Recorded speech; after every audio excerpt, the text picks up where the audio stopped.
ప్రభునామమున ప్రియులైన మీ అందరికీ పేరు పేరున శుభములు వందనాలు తెలియజేస్తూ ఉన్నాను.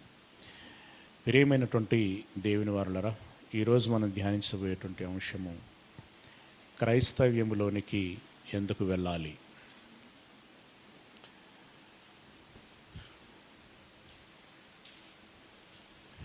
గడిచిన కొన్ని దశాబ్దాలుగా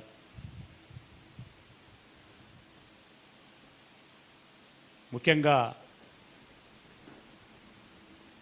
ప్రస్తుతం ఉన్నటువంటి ప్రభుత్వము అధికారంలోనికి వచ్చినటువంటి కాలము నుండి, అలాగే ఈ 2026వ సంవత్సరము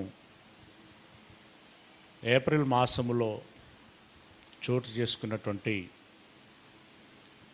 సుప్రీంకోర్టు తీర్పు సంఘటనను బట్టి సమాజంలో ఒక చర్చ కొనసాగుతూ ఉన్నది. ఏంటి అదేనంటే, షెడ్యూల్ కాస్ట్కు సంబంధించినటువంటి ఈ జనాలు క్రైస్తవ్యములోనికి వెళ్ళినప్పుడు వారి కులము మారుతుంది అని చట్టాలు ప్రభుత్వాలు చెబుతున్నాయి. అలా ఎలా మారుతుంది అని చెప్పి సామాజికవేత్తలు, అలాగే ఈ షెడ్యూల్ క్యాస్ట్ తెగకు సంబంధించినటువంటి దళిత క్రైస్తవ సంఘాలు ప్రశ్నిస్తూ ఉన్నాయి. మరి మొన్నగా మందకృష్ణ మాదిగ దీని విషయమై ప్రెస్ మీట్ పెట్టినప్పుడు దానికి కౌంటర్లుగా రకరకాలైనటువంటి కుల సంఘాలు మాట్లాడటం జరిగింది. ముఖ్యంగా అగ్రవర్ణంగా చెప్పుకుంటున్నటువంటి సంఘము వారు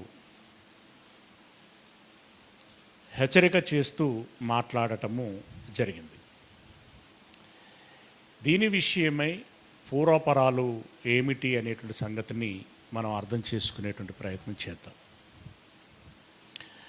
అంబేద్కర్ గారు తన బృందముతో కలిసి 1949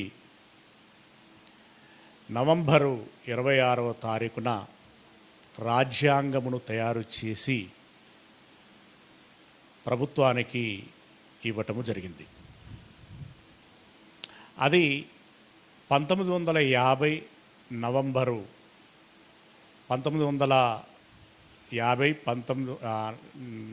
26వ తారీఖున ఆవిష్కరణ దినముగా దాన్ని ఎంచటము జరుగుతుంది. అలాగే జనవరి 26వ తారీఖు నుండి రాజ్యాంగ అవతరణ దినోత్సవంగా దాన్ని మాట్లాడుకోవటము జరుగుతూ ఉంటుంది.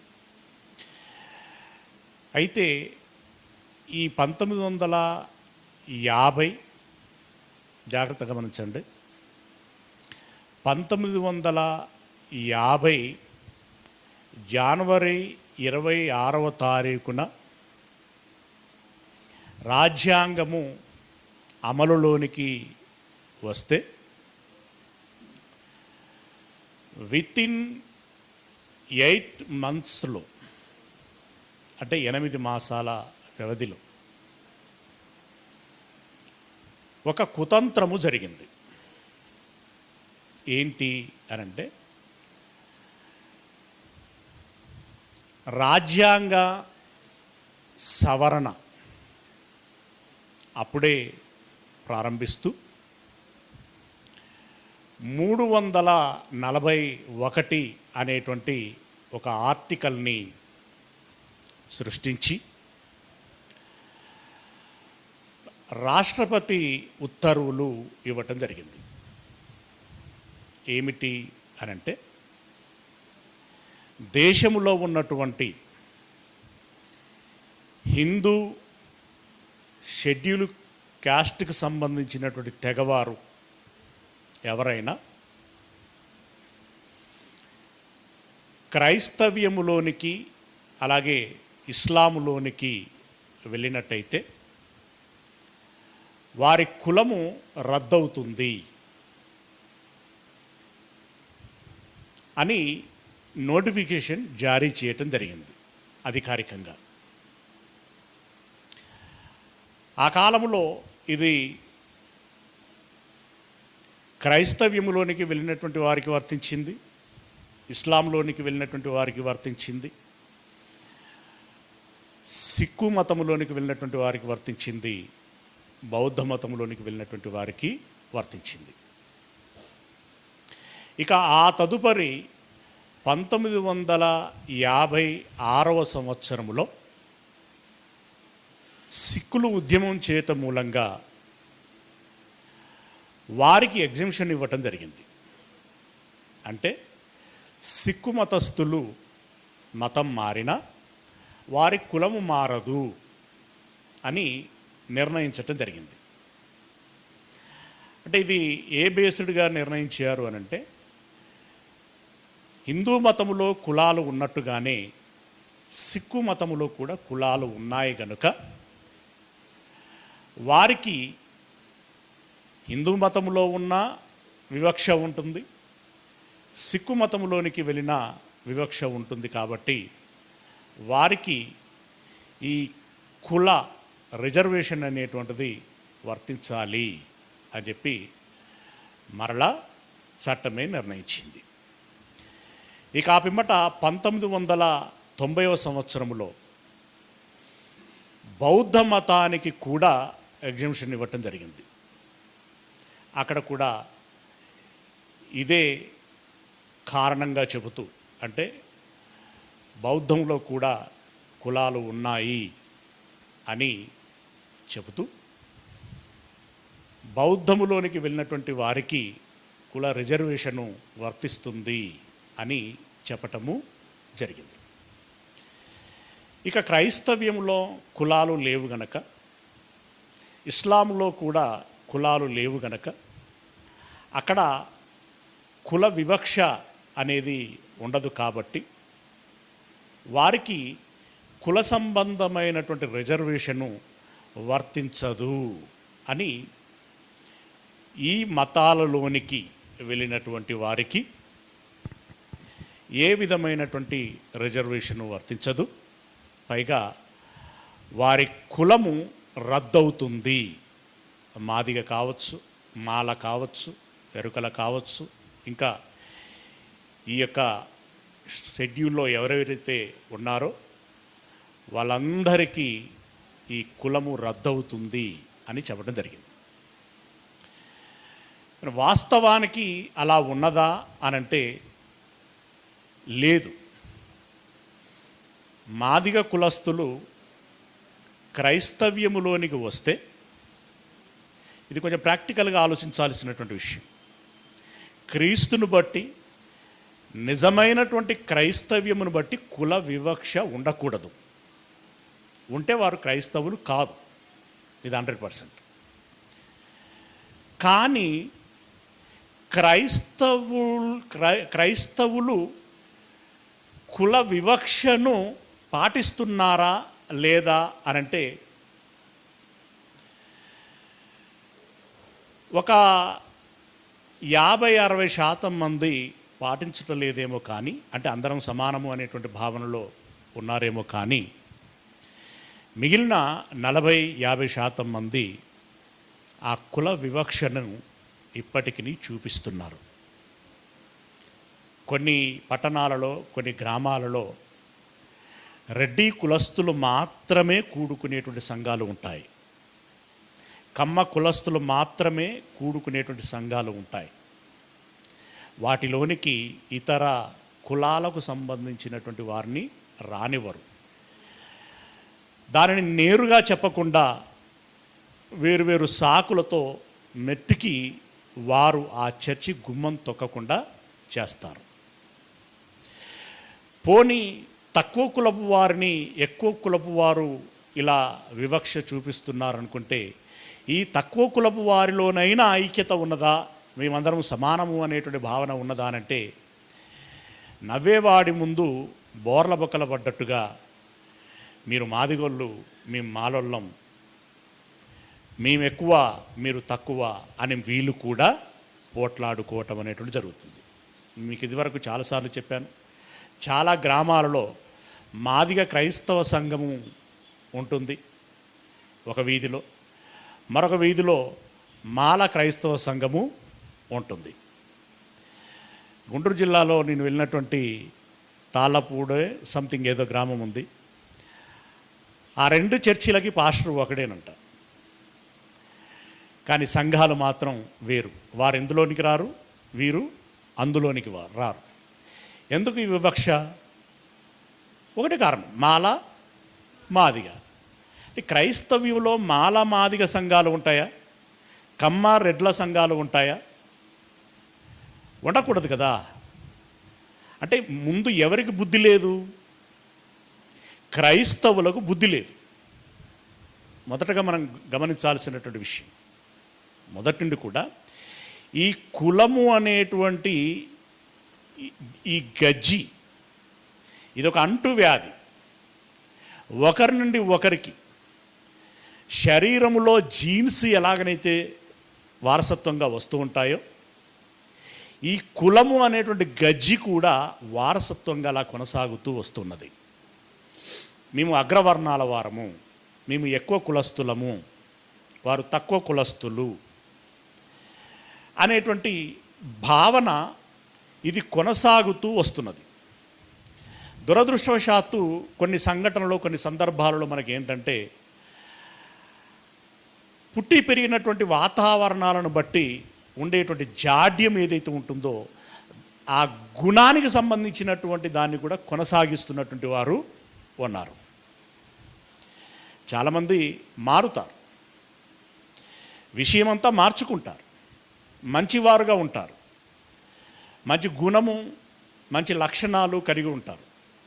కానీ వీరికంటే ఎక్కువగా ఆ కులాన్ని మోసుకొచ్చేటువంటి వారు ఉంటారు.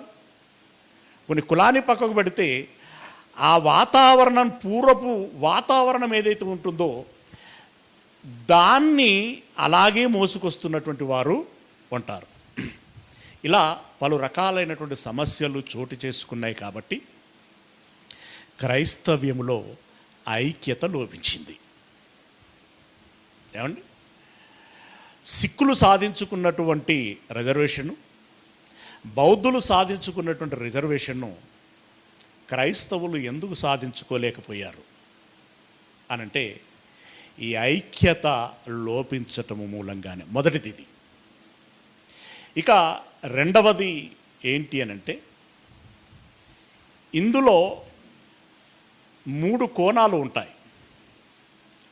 ఒకటి సామాజిక కోణం, రెండవది రాజకీయ కోణము, మూడవది ఆధ్యాత్మిక కోణము. ఆధ్యాత్మిక కోణములో రెండో ఆలోచనకు అవకాశమే లేదు. అందరము సమానము. క్రీస్తు యేసులోనికి బాప్తిసం పొందుకున్నటువంటి మనమందరము ఏకమై ఉన్నాము. ఇందులో యూదుడని కానీ, గ్రీసు దేశస్థుడని కానీ, దాసుడని కానీ, స్వతంత్రుడు అని కానీ, పురుషుడు అని కానీ, స్త్రీ అని కానీ వ్యత్యాసము లేదు. మనమందరము ఒకటి. అబ్సల్యూట్లీ ఇది రైట్. అయితే ఎప్పటి వరకు అనంటే వీరు గుణాలు మారినంత వరకు, అంటే గుణం మంచిదైనంత వరకు, క్రీస్తు యేసు గుణగణములు కలిగి ఉన్నంత వరకు అందరము ఒకటి. గుణహీనుడైతే కులం పక్కకు పెట్టండి కాసి, గుణహీనుడైతే ఒకటి కాదు. అలాగని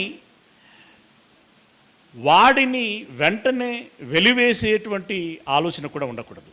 సాధ్యమైనంత మేరకి వాడిని సరిచేసేటువంటి ప్రయత్నం చేయాలి. కొన్ని అవకాశాలు ఇవ్వబడతాయి. వారు చేసేటువంటి నేరాలను బట్టి, ఘోరాలను బట్టి, అది వ్యక్తిగతంగా చేశాడా, సంఘమునకు చేశాడా, దైవానికి చేశాడా అనేటువంటి దాన్ని బట్టి ఎన్నిసార్లు క్షమించాలి అనేటువంటి విషయం ఆధారపడి ఉంటుంది. ఎన్నిసార్లు క్షమించాలి, ఎప్పుడు తీర్మానం చేసి వెలివేయాలి అనేటువంటిది కూడా ఉంటుంది. వెలివేయటము అనేటువంటిది క్షమార్హం కానటువంటి నేరం చేసినప్పుడు ఒకటోసారి, రెండవసారి, మూడవసారి ఇలా ఎన్నిసార్లు చెప్పినా వాడి బుద్ధి మార్చుకోనప్పుడు ఆ వ్యక్తిని సంఘమే తీర్మానం చేసి సంఘములో నుండి వెలివేయాలి. ఎప్పుడు? కులహీనుడైనప్పుడు కాదు, గుణహీనుడైనప్పుడు సంఘములో నుండి వెలివేయాలి. ఇది ఆధ్యాత్మికంగా చెప్పబడుతున్నటువంటి విషయం. ఇక సామాజికంగా అని అన్నప్పుడు కొన్ని మాటలు నొప్పి కలిగిస్తాయి, కానీ ఇది మనకు కనబడుచున్నటువంటి మాట, వినబడుచున్నటువంటి మాట, ఉన్న మాట. అయితే ఇది ఏ ఒక్క కులానికి పరిమితమైనటువంటి విషయం కాదు, ప్రతి కులానికి వర్తించేటువంటి విషయం. ఇందాక చెప్పినట్టుగా ఆ కులాలలో ఉండేటువంటి మూలాలు ఏవైతే ఉంటాయో దానికి సంబంధించినటువంటి జాడ్యము కొనసాగుతూ ఉంటుంది. అదే ఇందాక మాల మాదిగ చర్చల గురించి చెప్పాను, కమ్మ రెడ్ల సంఘాల గురించి చెప్పాను. వీరు ఇప్పుడు అగ్రవర్ణాలు అనుకోండి, వారిలో ఉన్నటువంటి ఆహాన్ని విడిచిపెట్టుకోరు, ఏమండి? అలాగే ఈ బలహీన వర్గాలు లేదా ఇంకా దిగువ స్థాయిలో ఉండేటువంటి వారు అని చెప్పబడుచున్నటువంటి వాళ్ళు కూడా వారి యొక్క బుద్ధులను, ఆ గుణాలను ఏవైతే విడిచిపెట్టి క్రైస్తవ్యంలోనికి రావాలో వాటిని విడిచిపెట్టకుండానే వెంట తెచ్చుకుంటూ ఈ చర్చిలో కొనసాగేటువంటి ప్రయత్నం చేస్తూ ఉంటారు. అంటే మామూలుగా లోక భాషలో చెప్పాలంటే మతం మారినా వారి గుణం మారలేదు. ఏం లాభం? ఇది సామాజికంగా ఉన్నటువంటి సమస్య. దీనిని బట్టి ఈ అగ్రవర్ణాల వారు, దిగువ వర్ణాల వారు అనేటువంటి వ్యత్యాసాన్ని అన్యులు చూపిస్తున్నారు, క్రైస్తవులు కూడా చూపిస్తూ వస్తూ ఉన్నారు. ఇది ఒక సమస్యగా కొనసాగుతున్నది. భారతదేశంలో కుల సమస్య తొలగాలి అనంటే ఇది దశాబ్దాలలో పూర్తయ్యేది కాదు. కఠినమైనటువంటి నిర్ణయాలు తీసుకొని కార్యదక్షతతో ముందుకు సాగితే శతాబ్దాలు పట్టొచ్చు, ఇంకా మిలియన్ సంవత్సరాలు కూడా పట్టొచ్చు. ఎందుకంటే భారతదేశ చరిత్ర గురించి చెబుతూ మా దేశము, మా సంస్కృతి, మా మతము ఏ కాలానికి సంబంధించినటువంటిది? సనాతన కాలానికి సంబంధించినటువంటిది. అంటే చెప్పకనే చెప్పారు, అప్పటి నుండి మాలో కులాలు ఉన్నాయి. నిజానికి వేల సంవత్సరాలు, ఇది వేల సంవత్సరాల నుండి కొనసాగుతున్నటువంటి కులం.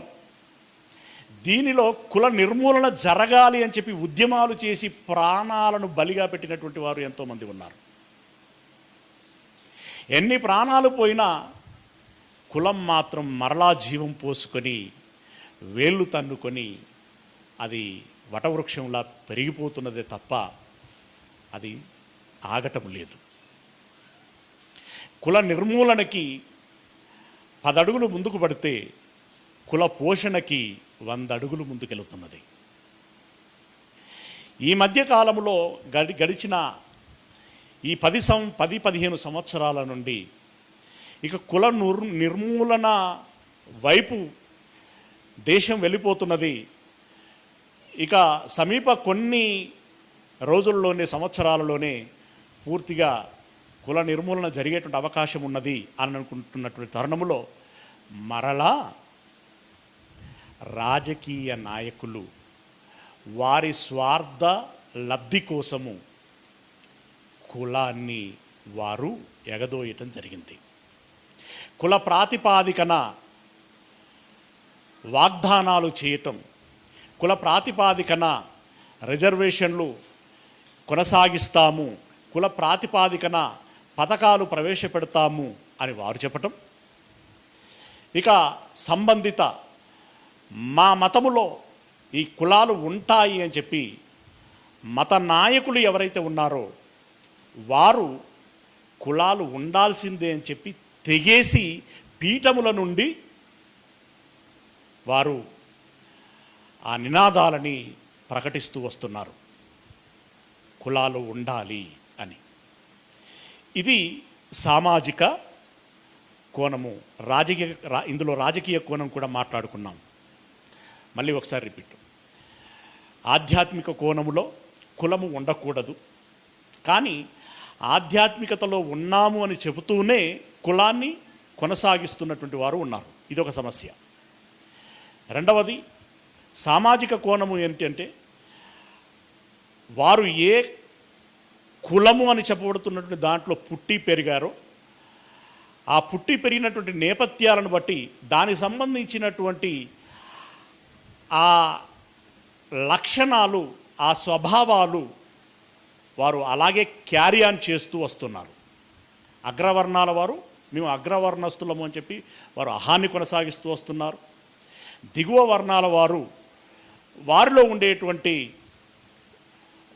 లక్షణాలు, అంటే ఉండకూడనటువంటి లక్షణాలు ఏవైతే ఉంటాయో వాటిని అలాగే కొనసాగిస్తూ వస్తున్నారు. ఈ ప్రతి కులములో ఉన్నటువంటిది.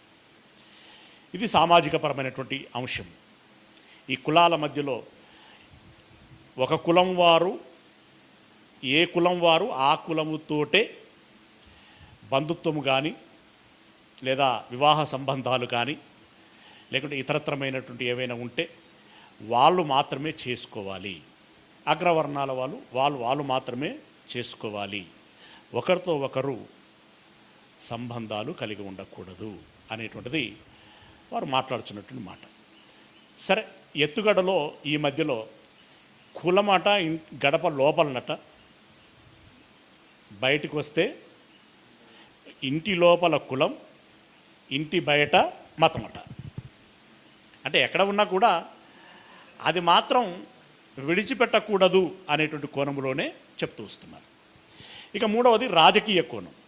రాజకీయ కోణం అంటే చెప్పాను కదా, అసలు రాజకీయ నాయకులు గనక పార్లమెంటులో, ఆ ఎగువ సభలో, రాజ్యసభలో, ఇక్కడ అసెంబ్లీలలో ఇదిగో మనం ఒక నిర్ణయం తీసుకుందాం, కులము అనేటువంటిది లేకుండా భారతదేశంలో ఒక స్వచ్ఛమైనటువంటి సమానమైనటువంటి సౌభ్రాతృత్వం కలిగినటువంటి సమాజాన్ని నిర్మించుదాం, కాబట్టి కుల ప్రాతిపాదికన రిజర్వేషన్ అనేటువంటిది కాకుండా వారికి ఉన్నటువంటి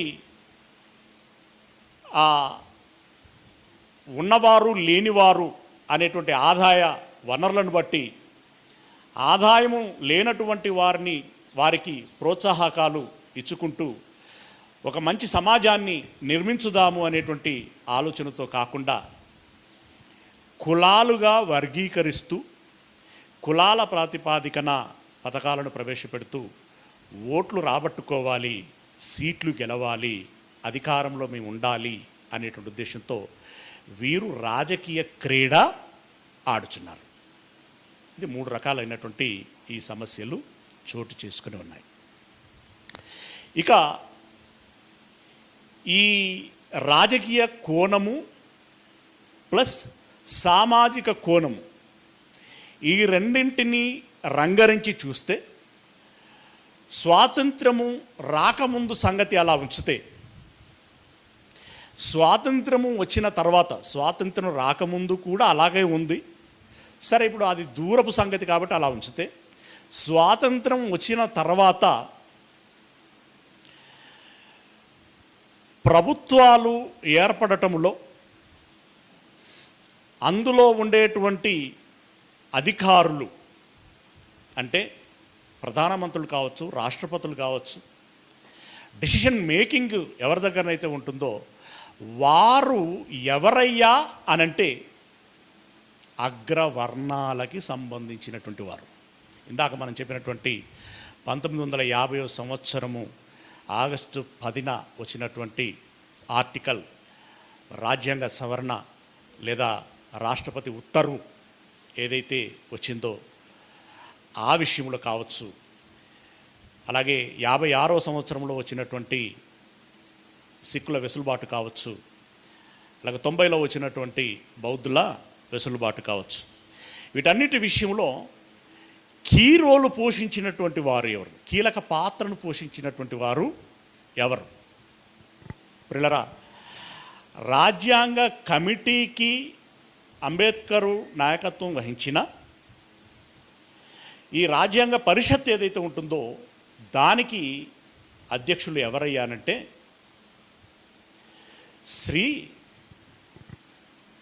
మీ అందరికీ తెలుసు, మొట్టమొదటి రాష్ట్రపతి ఎవరండి? ఆయన సర్నేమ్ ఏంటంటే డాక్టర్ శ్రీ వాస్తవ రాజేంద్ర ప్రసాద్. ఈయన గారి కులము ఏంటి అంటే కాయస్థుల కులము అనేటువంటి ఒక అగ్రవర్ణం. కాయస్థుల, ఈయనది బీహార్ రాష్ట్రం. ఓకే, ఆయన మొట్టమొదటి రాష్ట్రపతి. ఈ రాష్ట్రపతి రాజేంద్ర ప్రసాద్ గారు ఇచ్చినటువంటి ఉత్తర్వుల మేరకే ఈ విధానం ఏర్పడింది. ఏంటి? షెడ్యూల్ కాస్ట్ వాళ్ళకి, వాళ్ళు క్రైస్తవ్యంలోనికి వెళితే కులము వర్తించదు అని చెప్పింది. అప్పటి ప్రధానమంత్రి ఎవరు మరి? జవహర్లాల్ నెహ్రూ. అండ్ యాక్చువల్గా వాళ్ళ ఇంటి పేరు కౌల్ జవహర్లాల్ నెహ్రూ. నెహ్రూ అనేటువంటిదట, సరే అది మనకు అనవసరమైన విషయం. అది నెహ్రూ అనేటువంటి ఒక కాలువ ఒడ్డున వాళ్ళ ఇల్లు ఉండేదట. ఏ నెహ్రూ అంటే పలాని కాలువ నెహ్రూ అని చెప్పడానికి, జవహర్ అని చెప్పడానికి నెహ్రూ అనేటువంటిది వాడుకున్నారు అనేటువంటిది మాట. సరే, మరి వీళ్ళ కులము ఏమిటి అనంటే కాశ్మీర్ పండిట్ అని చెప్తా ఉంటారు చూడండి. కాశ్మీర్ పండితులు అంటే కాశ్మీరు బ్రాహ్మణ కులస్తులు. కాశ్మీర్ నుండి వచ్చి ఢిల్లీలో సెటిల్ అయ్యారు. ఓకే, అంటే బ్రాహ్మణ కులస్తులు. ఇలా అత్యధికులు అగ్రవర్ణాలకు సంబంధించినటువంటి వాళ్ళు ఉన్నారు. ముఖ్యంగా కీలకమైనటువంటి నిర్ణయాలు తీసుకునేటువంటి క్రమంలో వీళ్ళే కీలక పాత్ర పోషించారు. రాజ్యాంగం అయితే తయారు చేసి ఇచ్చాడు అంబేద్కర్ గారిని, దాన్ని అమలు చేసేటువంటి విషయంలో అంబేద్కర్ గారి యొక్క పాత్ర పెద్దగా ఏమీ లేదు. అప్పటికి ఆయన బాగా తొక్కిపడేశారు, ఎక్కడ నెగలనీయలేదు. ఈలోపు ఆయన ఏజ్ బార్ అయిపోయింది, అనారోగ్యం పాలైపోయాడు. 56వ సంవత్సరం వచ్చేసరికి చనిపోయాడు ఆయన. ఇలా వీరు ప్రవేశపెట్టి అమలు చేస్తున్నటువంటిదే నేడున్నటువంటి దళిత క్రైస్తవుల సమస్య. ఓకే, ఇప్పుడు ఇదంతా ఎందుకు వచ్చింది? ఆ రోజు యేసుక్రీస్తుల వారిని నెగలనీయకుండా ఉండింది ఎవరు? అలాగే అపోస్తలుల విషయంలో అభ్యంతరాలను సృష్టించింది ఎవరు? ఆ తదుపరి క్రైస్తవ్యములోనికి వెళ్ళాలనుకుంటున్నటువంటి మెజారిటీ ప్రజలని తొక్కిపెట్టడానికి కుట్రలు కుతంత్రాలు చేస్తున్నది ఎవరు, చేసింది ఎవరు అనంటే మనకు కళ్ళకు కట్టినట్టుగా ఇట్లే కనబడుతూ ఉంటుంది. ఆనాటి కాలంలోనైనా ఈనాటి కాలంలోనైనా దీని విషయంలో అపోస్తలులకి అభ్యంతరాలు కలిగినప్పుడు వారు క్రీస్తుని జ్ఞాపకం చేసుకున్నారు. క్రీస్తు ప్రభువుల వారికి ఎలాంటి అభ్యంతరాలు కలిగాయి, ఆయనను ఎలా ఆక్షేపించారు, చివరికి ఎలా మట్టు పెట్టారు. ఇది ఎవరెవరు చెయ్యి కలిపి చేసినటువంటి కుట్ర అని వాళ్ళు జ్ఞాపకం చేసుకుంటూ వారున్నటువంటి సమస్యల్లో నుండి కొంత మానసిక ఉపశమనం పొందుతూ దాన్ని ఈగుకుంటూ వెళ్ళేటువంటి ప్రయత్నం వారు చేశారు. అదే మనం ఇందాక చదువుకున్నటువంటి అపోస్తలుల కార్యములు 4వ అధ్యాయము. అపోస్తలుల కార్యములు 4వ అధ్యాయము 23వ వచనం.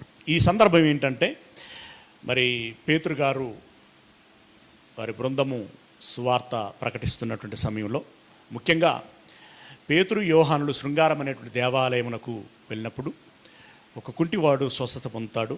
అది సంచలనాత్మకం అయిపోతుంది. అనేక జనులు వారి యుద్ధకు రావటం జరుగుతుంది.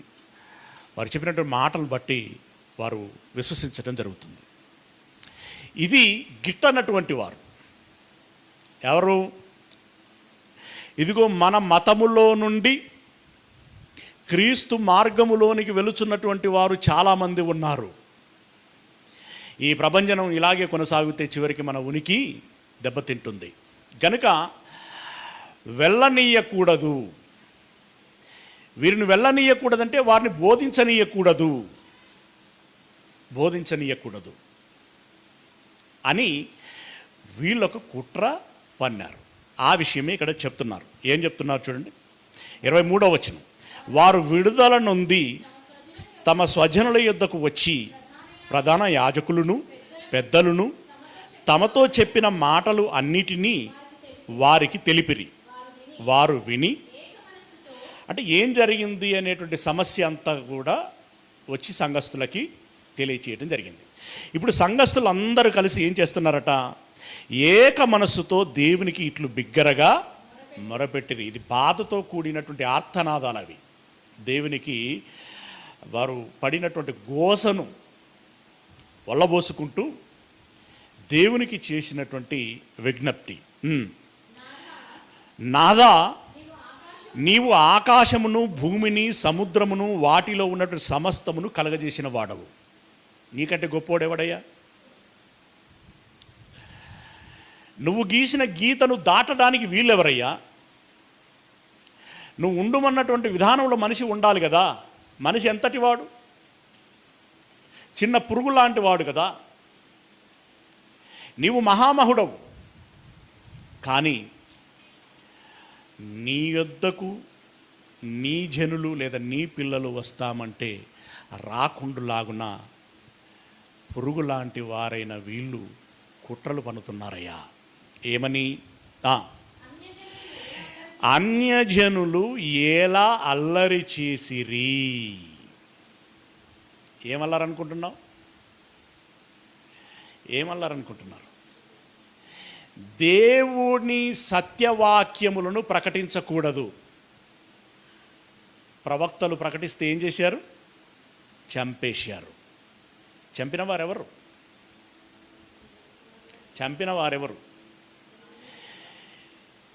యెహోవా భక్తిలో ఉన్నామని చెప్పుకుంటున్నటువంటి భక్తిహీనులైన అన్యులు. భక్తిహీనులందరూ అన్యులే.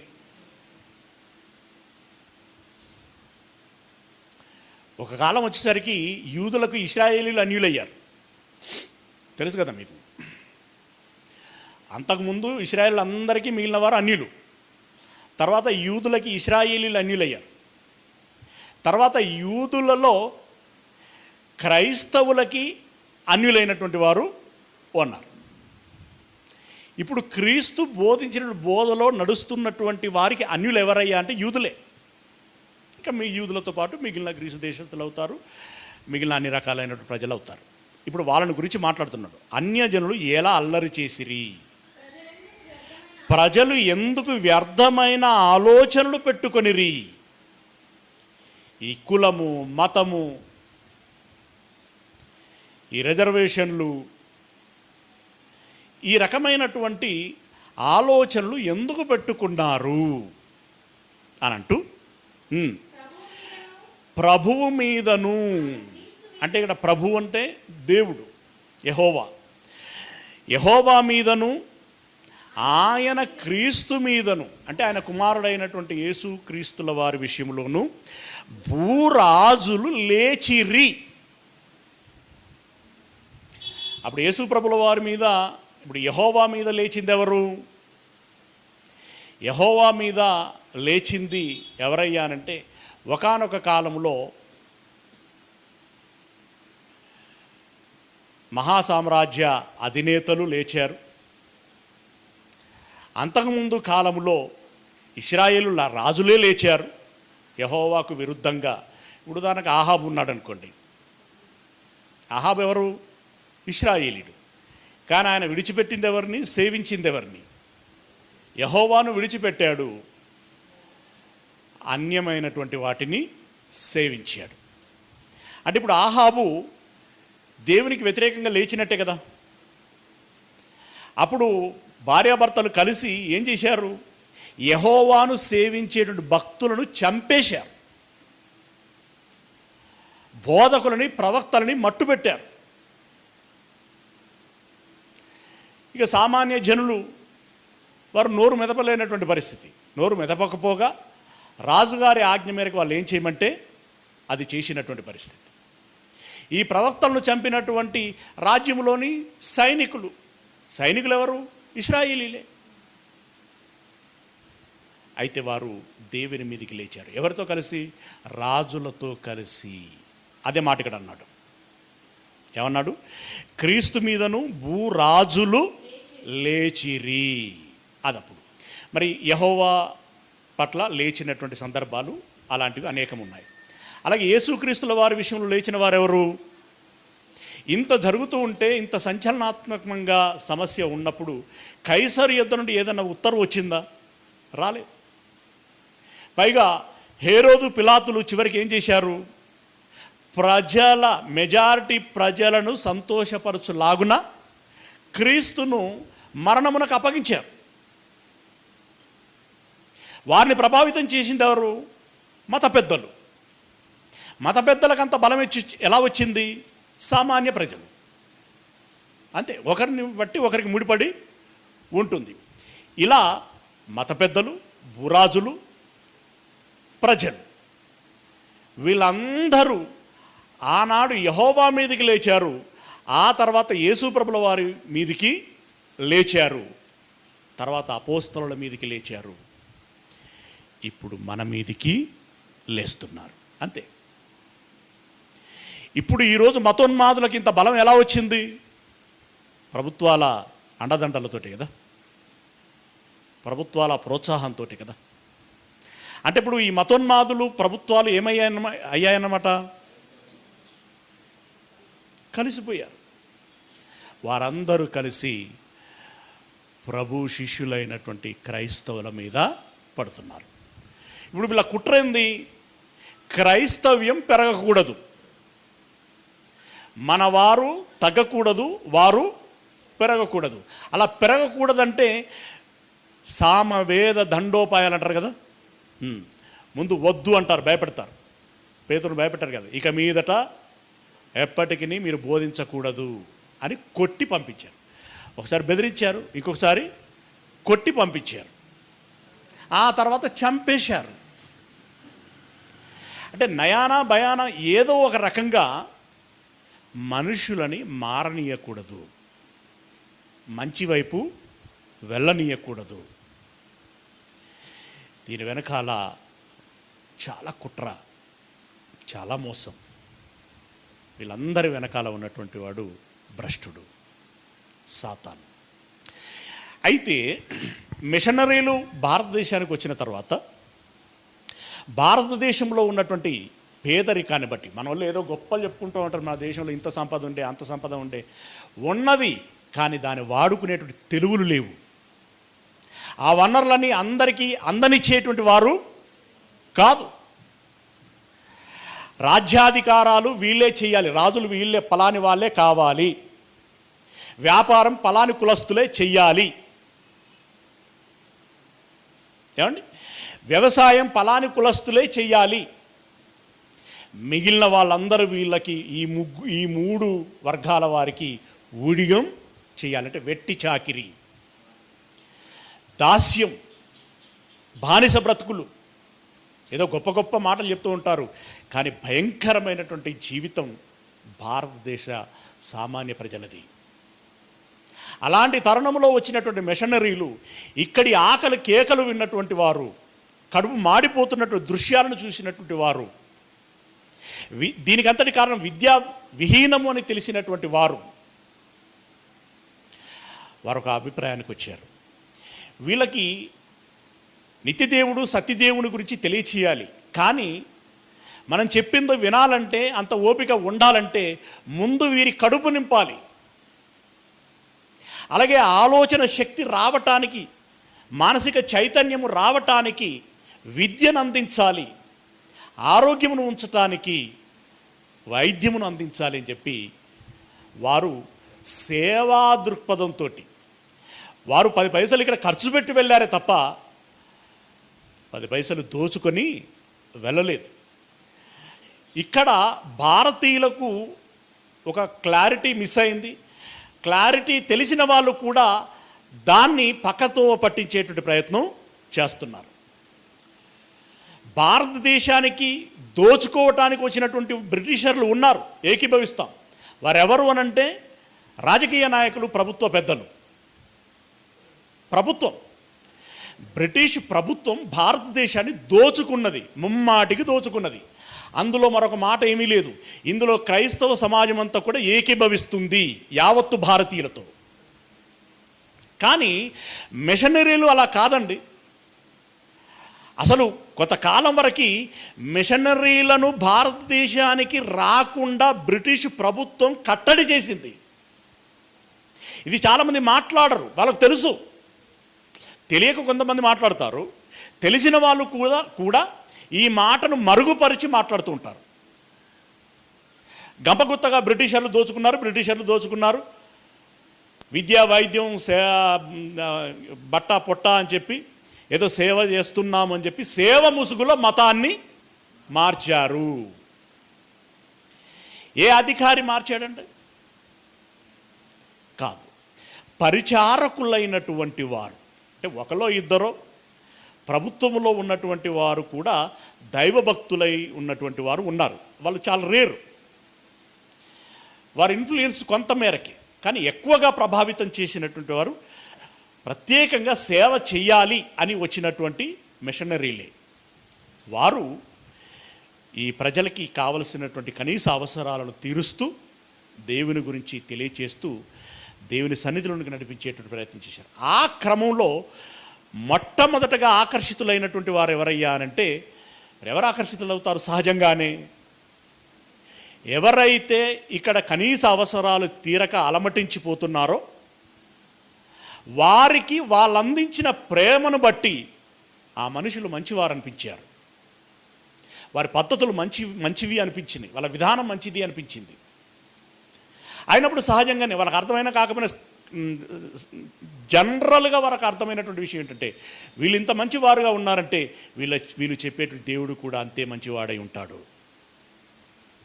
ఈ కాన్సెప్ట్తో వారు క్రైస్తవ్యంలోనికి వచ్చారు. ఈ క్రైస్తవ్యంలోనికి వారిని చేర్చుకునేటువంటి క్రమంలో వాళ్ళ దగ్గర నయా పైసా తీసుకోకపోగా వీళ్ళే ఎదురు పెట్టుబడి పెట్టారు. మిషనరీలుగా సేవ చేసి వెళ్ళిపోయినట్టు తరుణంలో మిషనరీల గురించే మనం మాట్లాడాలి. మిషనరీలు ఈ భారతదేశంలో నుండి ఎన్ని కోట్ల ధనాన్ని దోచుకుని వెళ్ళారు? వాళ్ళు వెళ్ళలేదు. వారు విదేశాలలో, ఆ పాశ్చాత్య దేశాలలో ఉన్నటువంటి రోడ్లు ఊడ్చేవారు, టాయిలెట్లు గడిగేటువంటి వారు, పెట్రోల్ బంకులలో పనిచేసేటువంటి వారు, క్యాంటీన్లలో పనిచేసేటువంటి వారు 10% ఇస్తే దాన్ని తీసుకొచ్చి ఇక్కడ 100,000 ఎకరాలను కొని ఆసుపత్రులు కట్టించారు, కళాశాలలు కట్టించారు, చర్చీలు కట్టించారు. వెళ్ళేటప్పుడు ఆ ప్రాపర్టీని అంతా ఎవరికి అప్పగించి వెళ్ళారు? భారతీయులకి అప్పగించి వెళ్ళారు, భారతీయులకే. కాకపోతే భారతీయులకు అని అన్నప్పుడు భారతదేశంలో ఉన్నటువంటి క్రైస్తవులకు అప్పగించి వెళ్ళారు. ఇప్పుడు ఆ క్రైస్తవులు ఉద్ధరిస్తున్నదేంటి? ఉన్న ప్రాపర్టీలను అన్నీ అమ్ముకొని వీరు కుమ్ములాటలు పెట్టుకొని ఒకరిని ఒకరు చంపుకునేంత పరిస్థితుల్లోనికి వెళ్ళారు. ఎంత ఘోరమైనటువంటి, ఎంత బాధకరమైనటువంటి విషయం చూడండి. ఓకే, ఇది చోటు చేసుకుంటున్నటువంటి పరిస్థితి. ఏమన్నాడు మళ్ళొకసారి? అన్యజనులు ఎలాగూ లేచిరి, ప్రజలు ఎందుకు వ్యర్థమైన ఆలోచనలు పెట్టుకునిరి, ప్రభు మీదను ఆయన క్రీస్తు మీదను భూరాజులు లేచిరి, అధికారులను ఏకముగా కూడుకొనిరి. ఇప్పుడు వాళ్ళు చెప్పినట్టే ఐఏఎస్లు చేయాలి, ఐపీఎస్లు చేయాలి. ఏమండి? నేను మొన్న మ్యారేజ్ లైసెన్స్ సర్టిఫికేట్ సంపాదించడంటే అది పొందుకోవడానికి ఒక సర్టిఫికెట్ ఇష్యూ చేయడానికి నన్ను వాళ్ళ భాషలో చెప్పాలంటే 3 చెర్ల నీళ్ళు దాపిచ్చారు. మొట్టమొదటగా నేను 2006లో అప్లై చేశాను. నేను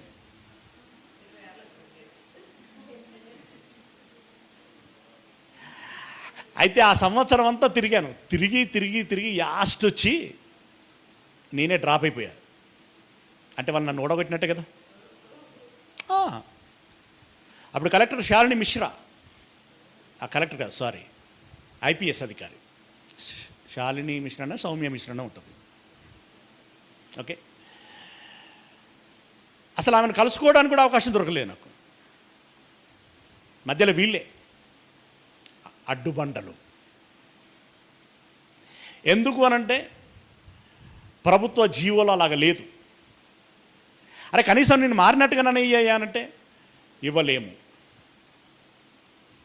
ఎన్ని ఇబ్బందులు పెట్టారో అన్ని ఇబ్బందులు పెట్టారు. ఇక్కడ విచిత్రమైనటువంటి సంగతి చూడండి. బీసీలు ఎవరు మతం మారినా వారి కులం మారదట. అలాగే ఓసీలు మతం మారినా వారి కులం మారదట. చివరికి ఎస్టీలు మతం మారినా వారి కులం మారదట. ఎస్సీలు మారితే మాత్రం డెఫినెట్గా మారుతుందట. ఇదేం లాజిక్? ఇక్కడే మనకు కుట్ర అర్థమైపోతున్నది కదా. అంటే ఆ రోజుల్లో అత్యధిక ప్రభావితులైనటువంటి వారు ఎస్సీలకు సంబంధించినటువంటి వారు. ఏది? క్రైస్తవ్యంలోనికి వెళ్ళడానికి మెజారిటీ జనాలు వాళ్ళే ఉన్నారు దేశంలో, వాళ్ళే ప్రభావితులయ్యారు. వారు ఎక్కువగా మతం మారుచున్నారు కాబట్టి వాళ్ళను నిలవరించాలంటే ఏ పాచిక విసరాలి? దానికి ఈ ప్రభుత్వ పెద్దలు, రాష్ట్రపతి అంటే ఎవరు? రాజే కదా, బాబు రాజేంద్ర ప్రసాద్ రాజు. ప్రధానమంత్రి రాజుగారి మంత్రి ఎవరు అప్పుడు? జవహర్ లాల్. ఓకే, ఇలాంటి వీళ్ళందరూ కలిసి వీళ్ళను క్రైస్తవ్యంలోనికి వెళ్లకుండా చేయాలంటే ఈ భయం పెట్టాలి.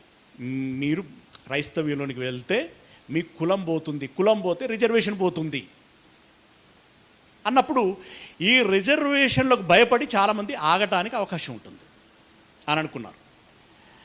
కానీ ఆగిన వారికంటే సాగిన వారే ఎక్కువ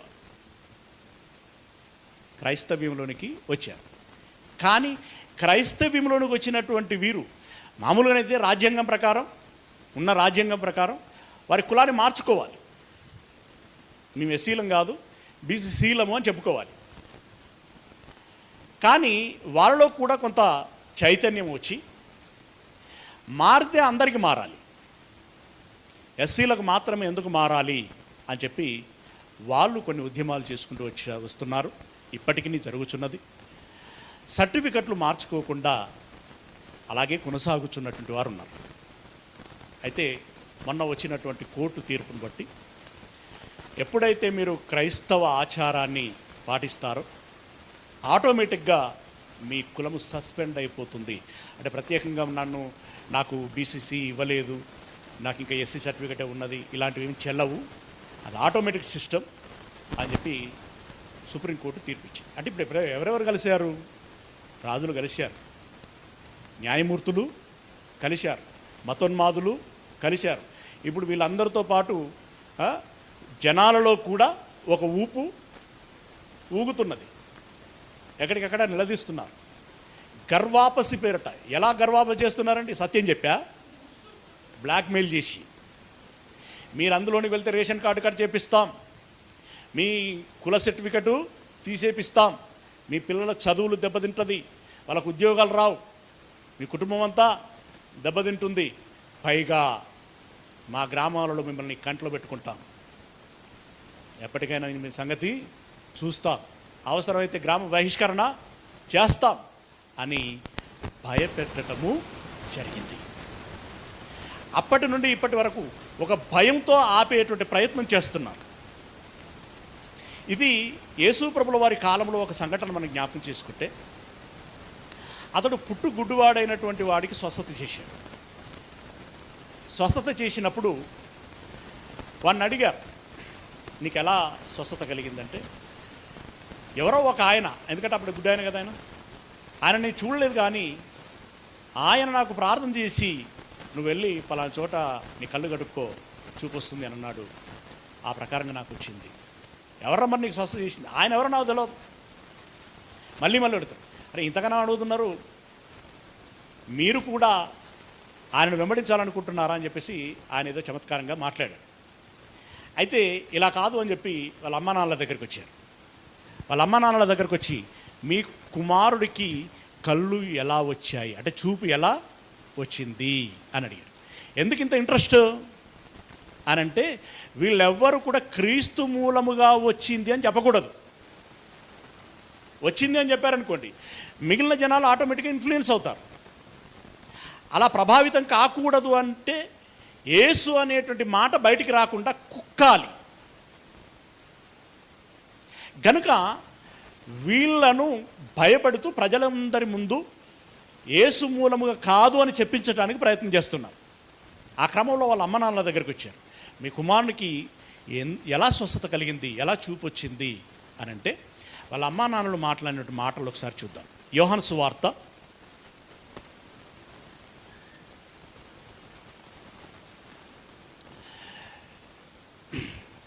9వ అధ్యాయము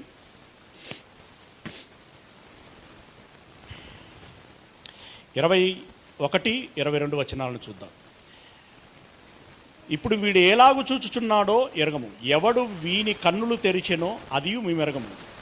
అంటే మీద అడిగారు ఎక్కడ అంటే 19వ వచనంలో చూస్తే, గుడ్డివాడై పుట్టెనని మీరు చెప్పు మీ కుమారుడు వీడేనా? అలాగైతే ఇప్పుడు వీడు ఎలాగూ చూచుచున్నాడు అని వారిని అడిగిరి. అందుకు వాని తల్లిదండ్రులు, వీడు మా కుమారుడనియు వీడు గుడ్డివాడుగా పుట్టెననియు మేమెరుగుదుము. ఎవడు వీని కన్నులు తెరిచినో అదియు మేమెరుగము. ఇలా తెలుసా అంటే యాక్చువల్గా తెలుసు, కానీ ఎరగము అని చెప్పారు. ఎందుకు ఎరగమని చెప్పారంటే, వీడు వయస్సు వచ్చిన వాడు, వీనినే అడుగుడి అని ఆ సంగతి తానే చెప్పుకొనగలడని వారితో అనిరి. అంటే వీడు మా కుమారుడే అనేటువంటి విషయం నిజం, గుడ్డివాడుగా పుట్టాడు అనేటువంటి విషయం నిజం, ఇప్పుడు చూస్తున్నాడు అనేటువంటి విషయం కూడా నిజమే. కానీ ఎలా చూడగలుగుతున్నాడు అనేటువంటి విషయం మాకు తెలియదు. అయితే వారు మరీ చిన్నపిల్లవాడేం కాదు కాబట్టి అతడు ఎలా చూపు పొందుకున్నాడో అతన్నే అడిగితే మీకు నేరుగా విషయం తెలిసేటువంటి అవకాశం ఉంటుంది. కనుక వాన్నే అడగండి అని చెప్పి వాళ్ళు అన్నారు. వాన్నే అడగండి అని వీళ్ళు ఎందుకన్నారటానంటే 22వ వచనంలో, వాని తల్లిదండ్రులు యూదులకు భయపడి. అంటే ఇప్పుడు క్రీస్తు పేరు చెప్పడానికి ఎందుకు జంకారు వీళ్ళు? యూదులకు భయపడి. ఎందుకు యూదులకు భయపడ్డారు అనంటే, ఎందుకంటే ఆయన క్రీస్తు అని ఎవరైనను ఒప్పుకొనిన ఎడల వానిని సమాజ మందిరములో నుండి వెలువేతుమని యూదులు అంతకు మునుపు నిర్ణయించుకొని ఉండిరి. అంటే ఇలా తీర్మానం చేసుకుని ఉన్నారు వాళ్ళు. క్రీస్తు పేరట ఇలా జరిగింది అని కనుక ఎవరైనా చెబితే వారిని గ్రామ బహిష్కరణ చేయాలి, దేవాలయ బహిష్కరణ చేయాలి, అసలు వారిని మనలో ఎక్కడ కలవనీయకుండా చెయ్యాలి. ఒక గ్రామంలో ఒక కుటుంబాన్ని వెలివేస్తే చాలా సమస్యలు ఉంటాయి. ఒక కిరాణం షాపుకు వెళ్ళి ఒక వస్తువును కొనుక్కోలేరు వాళ్ళు. ఓ వ్యక్తి దగ్గరికి వెళ్ళి 10 రూపాయలు అప్పు అడగలేరు వాళ్ళు. మనిషి సంఘజీవి, ఒకరితో ఒకరికి చాలా అవసరాలు ఉంటాయి. ఇలా ఏ విషయంలో ఎక్కడ కూడా కలవలేనటువంటి పరిస్థితుల్లో ఉన్నప్పుడు వారు బ్రతకటం అనేటువంటి చాలా కష్టంగా ఉంటుంది. అప్పుడు ఆ కష్టాన్ని వాడు ఎదుర్కోలేక ఏమనాలి, మీరు చెప్పినట్టే వింటామయ్యా అని చెప్పి వాడు రాజీ పడాలి, తలగ్గాలి. అది వాళ్ళ ఎత్తుగడ. ఇప్పటికీ అలాగే సాగుతున్నది. ఏదైనా ఒక ఊర్లో క్రైస్తవులు ఉన్నారంటే, ఒక కుటుంబం ఉన్నదనుకోండి, ఆ కుటుంబాన్ని ఏం చేస్తున్నారు? గర్వాపస్ అవుతారా, లేదంటే గ్రామ బహిష్కరణ చేయాలా? ఇప్పుడు ఇవన్నీ ఆలోచించుకొని ఒకసారి భయపడిపోతాడు. భయపడిపోయి ఏమంటాడు? గర్వాపస్ అవుతానయ్యా. ఇదిగో ఇన్ని కుటుంబాలను మేము గర్వాపస్ చేసామని చెప్పి జబ్బదరుచుకొని చెప్తున్నారు. ఏం సత్యం చెప్పి మార్చావా? భయపెట్టి మార్చావు. అది నైతికంగా కరెక్టా? నిజంగా ఇది బుద్ధిమంతుడి లక్షణమా? ఇది ఒక జ్ఞాని చేయగలిగేటువంటి పనా? మీ అజ్ఞానాన్ని, మీ మూర్ఖత్వాన్ని, మీ అవివేకాన్ని మీరే బయటపెట్టుకుంటున్నారు. భయపెట్టి మార్చకూడదు మనిషిని. క్రైస్తవ్యములో భయపెట్టి మార్చడం అనేటువంటి జరగదు. భయపెట్టడం అని అంటే ఒకటి ఉంటుంది. ఏంటి ఆ భయం? అంటే తప్పు చేస్తే దేవుడు శిక్షిస్తాడు. మీరు చెప్పేది కూడా అదే కదా, వాస్తవంగా ఉన్నది అదే. కానీ మీరు మతం మారకపోతే మీకు వెలివేస్తాం, మీరు మతం మారకపోతే మీకు ఇది రద్దు చేస్తాం, అది రద్దు చేస్తాం, ఇలాంటి బ్లాక్మెయిల్స్ ఏమి ఉండవు. మారతరా అని గొంతు మీద తప్పు పెట్టినాడు ఎవరండి? ఎవరు లేరు. కానీ ఇదిగో వీళ్ళు మాత్రం ఇలా బహిష్కరణ చేస్తామని చెప్పి భయపెట్టి చివరికి ఆ యువకుడి విషయంలో అన్నంత పని చేశారు. 35వ వచనం మనం చూసినట్లయితే, పరిసయ్యులు వారిని వెలిపిలిసిరని యేసు విని వారిని కనుగొని, నీవు దేవుని కుమారుని విశ్వాసం ఉంచుతున్నావా అని అడిగాడు. అంటే అంతవరకు కనిపించినటువంటి యేసయ్య ఈ గుడ్డివారిని వెలివేశారనేటువంటి వార్త తెలుసుకొని వారి దగ్గరికి వెళ్ళాడు.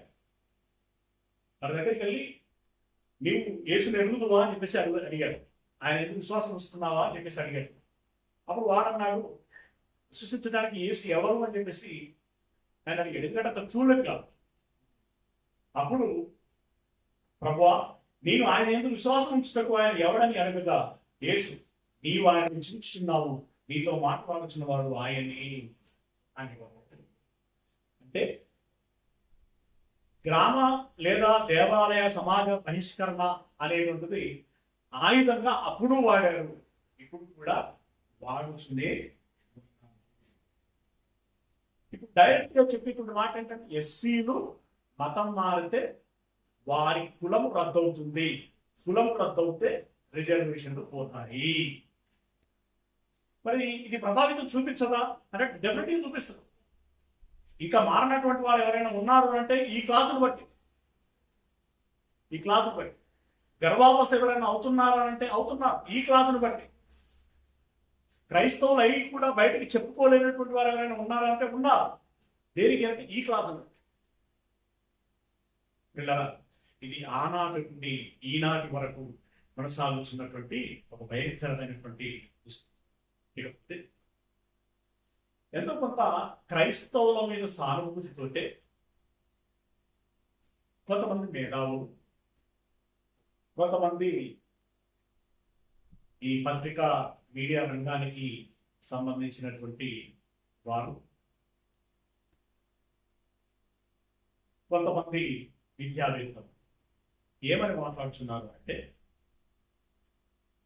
వారు మతం మారారు అని చెప్పేసి వారి మీద పడేస్తున్నారు, మారుచున్నారు. వారు మతం మారాలి కానీ కుల వివక్ష పోయిందా అని పాయింట్ రైట్. పోలేదు, అసలు క్రైస్తవులే పోనీయట్లేదు అనుకో, అన్ని అసలేమి. ఇప్పుడు హిందువులో ఉన్న చెప్పాలని మాదిగూరు అని అన్నటువంటి పలికినటువంటి గ్రామంలో ఉండేటువంటి వ్యక్తులు క్రైస్తవ్యంలోకి వెళ్ళిన తర్వాత ఇప్పుడు మాదిగూరు కాదు అని అంటారా? మళ్ళీ అలాగే పలాని మాదిగూరు అని మాట్లాడుతూ ఉంటారు, పలాని మాలోడు అని మాట్లాడుతూ ఉంటారు. కొన్ని వీడు క్రైస్తవుడు అయ్యాడు కనుక ఇప్పుడు వాడు వీడు సమానం, అందరం కలిసి భోజనం చేస్తామని అంటారా? చెయ్యరు. సంబంధాలు గడుపుకుందామని అంటారా? అంటే వివక్ష పోలేదు, ప్రాక్టికల్గా వివక్ష పోలేదు. ఇదొకటి వాడుతున్నారంతే. క్రైస్తవ్యంలో కూడా ఉండదు, క్రైస్తవ్యంలో కూడా ఉండదు అయ్యా, కానీ నీ దేశంలో ఉన్నది. నీ మెదడులో ఉన్నది. నువ్వు హిందూ మతంలో ఉన్నప్పుడు ఆ వ్యక్తిని ఎలాగైతే చూసావో, క్రైస్తవ్యంలోనికి వెళ్ళిన తర్వాత కూడా నువ్వు అలాగే చూస్తున్నావు. అలా చూస్తూ ఇక వివక్ష లేదు అని నువ్వు మాట్లాడితే ఎలా? పోనీ క్రైస్తవ్యంలో వివక్ష లేదు, వాళ్ళందరూ సమానమే అనుకుంటారు. వాళ్ళందరూ సమానమైనంత మాత్రాన ఆర్థిక స్టేటస్ మారుతుందా? అంటే ఆర్థికంగా వాళ్ళకి ఏమైనా కోట్లు వస్తాయా? రావే.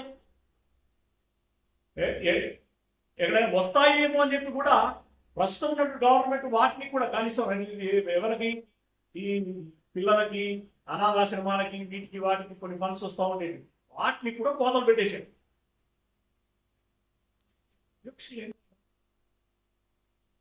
అది తర్వాత వారిని అంటరాని వారిగా చూశారు, వివక్షతో చూశారు, వారి సమాజంలో ఎదగనీయలేదు. కాబట్టి మాకిక్కడ గౌరవం లేదు, మర్యాద లేదు, అణిచివేస్తున్నారు, తొక్కివేస్తున్నారు. వాళ్ళైతే మమ్మల్ని ప్రేమగా స్వాగతిస్తున్నారు, మాకు గౌరవిస్తున్నారు, కనుక మేము అందులోనికి వెళుతాము అని చెప్పి వెళ్ళారు. అందులో తప్పేముంది అని మాట్లాడారు. అఫ్కోర్స్ అందులో తప్పేమీ లేదు. కానీ ఇందులో ఒక పాయింట్ మనం సీరియస్గా ఆలోచించాల్సి, ఈ సమాజానికి కూడా తెలియాలి, మాట్లాడేటువంటి పెద్దలకు కూడా తెలియాలి. పెద్దల ఉద్దేశం తప్పు అని నేను అనను, వాళ్ళ ఉద్దేశం మంచిది. కానీ ఒక పాయింట్, క్రైస్తవ్యంలోనికి ఎందుకు వెళ్ళారు అనే దాంట్లో ఓకే, కొంతమంది ఆ గౌరవం కోసం వెళ్ళినటువంటి వాళ్ళు ఉండొచ్చు, కానీ వాళ్ళు క్రైస్తవులు అవుతారంటే కాదు.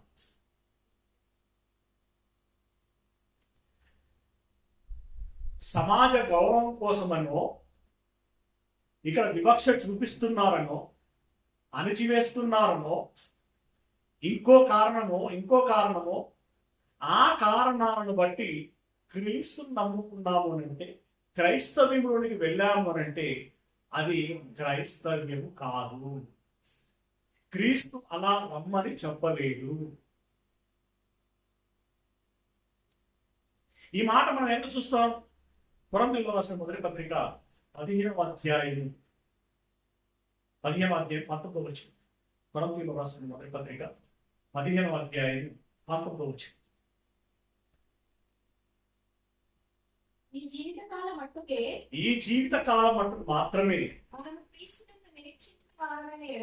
క్రీస్తునందు నిరీక్షించువారమైన ఎడల మనుషులందరికంటే దౌర్భాగ్యులమైనది. ఈ జీవిత కాలం మట్టుకు మాత్రమే అంటే ఈ కులం ఏ జీవితానికి సంబంధించింది? ఈ రిజర్వేషన్ ఏ జీవితానికి సంబంధించింది? ఈ వివక్ష ఏ జీవితానికి సంబంధించింది? ఈ అణిచివేత ఏ జీవితానికి సంబంధించింది? దీన్ని తప్పించుకోవడానికి నేను క్రైస్తవ్యంలోకి వెళ్ళాను అంటే అది అర్థం, మనుషులందరికంటే దౌర్భాగ్యులమైన. అందుకోసం ఎలా క్రైస్తవ్యంలోనికి రావాలి అంటే ఆత్మరక్షణ కోసం క్రైస్తవ్యంలోనికి రావాలి. ఆత్మరక్షణ నీకు కావాలి అంటే యేసు చెప్పిన మాటలు సత్యము అని నమ్మాలి, వాటిని పాటించడానికి మానసికంగా సిద్ధపడాలి. అలా క్రైస్తవ్యంలోనికి రావాలి. యెహోవా నా దేవుడు, యేసు నా రక్షకుడు, వారు చెప్పేవి సత్యము, అవి మనిషి శ్రేయస్సును కోరుకుంటాయి, నాకు మంచి భవిష్యత్తును ఇస్తాయి అనేటువంటి ఆలోచనతోటి, ఆ మెచ్యూరిటీతోటి క్రైస్తవ్యంలోకి రావాలి.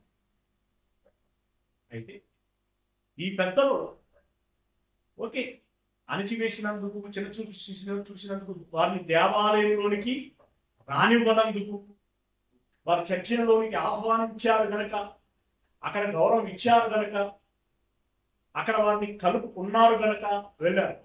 అఫ్కోర్స్ అది రైట్, మీరు అది చెప్పండి. వాటితో పాటు ఇది కూడా చెప్పాలి. ఎందుకంటే క్రీస్తు తన రక్తమును చిందించి మనుషులు పాశ్చాత్తాపపడి మారు మనసు పొందుకోగలిగేటువంటి ఒక ఏర్పాటును చేశాడు. అందుకోసము వీరు క్రైస్తవ్యంలోనికి వెళ్ళారు అనే మాట చెప్పగలిగారు. మేధావులకి, విద్యావేత్తలకి, పత్రికా విలేకరులకి, అలాగే ఎలక్ట్రానిక్ విలేకరులకి, వీళ్ళందరికీ నేను చెప్పే, జర్నలిస్టులందరికీ చెప్పే విషయం ఏంటంటే, దయచేసి మీ మాటలలో ఇది కూడా ఆడవాళ్ళు. వారు ఎందుకు క్రైస్తవ్యంలోకి వెళ్ళారు అంటే పాపాలను విడిచిపెట్టడానికి, పరిశుద్ధులై రక్షణ పొందుకోవటానికి, పరలోకం అనేటువంటి ఒక మంచి భవిష్యత్తును పొందుకోవడానికి వారు క్రైస్తవ్యంలోకి వెళ్ళారు. అది నిజం, అదే కావాల్సింది. కానీ అక్కడ దాకా డిస్కషన్ వెళ్ళట్లేదు. కేవలం ఎంతసేపు చిన్న చూపు చూశారు, దేవాలయానికి రాలేదు, అణిచివేశారు, తొక్కేశారు, అవమానపరిచారు, అంటరానితనాన్ని మెయింటైన్ చేశారు. కనుక వారు మతం మారారు అని చెప్పడం జరుగుతున్నది. అది సమంజసకరమైన విషయము. అంటే 3 సందర్భాలకి 3 వచనాలను మనం చూశాము. ఈ 3 వచనాలు ఆ రోజు జరిగిన సందర్భాలకి రాశాడు. ఆ రోజు జరిగిన సందర్భాలకి రాశాడు. ఆ వచనాలు ఇప్పుడు అలాంటి సందర్భాలు ఎప్పుడూ చోటు చేసుకుంటున్నాయి కనుక ఆ వచనాలు ఇప్పటికీ కూడా వర్తిస్తాయి, వర్తించేటువంటి విధంగా ఉంటాయి. దీనిని బాగా ఆలోచించండి, బాగా అర్థం చేసుకునేటువంటి ప్రయత్నం చేయండి. ఈ విషయాన్ని సమాజంలోనికి తీసుకెళ్లేటువంటి ప్రయత్నం చేయండి. మిగిలిన సంగతులని చేయాలి, ధ్యానించుకునేటువంటి ప్రయత్నం చేయండి.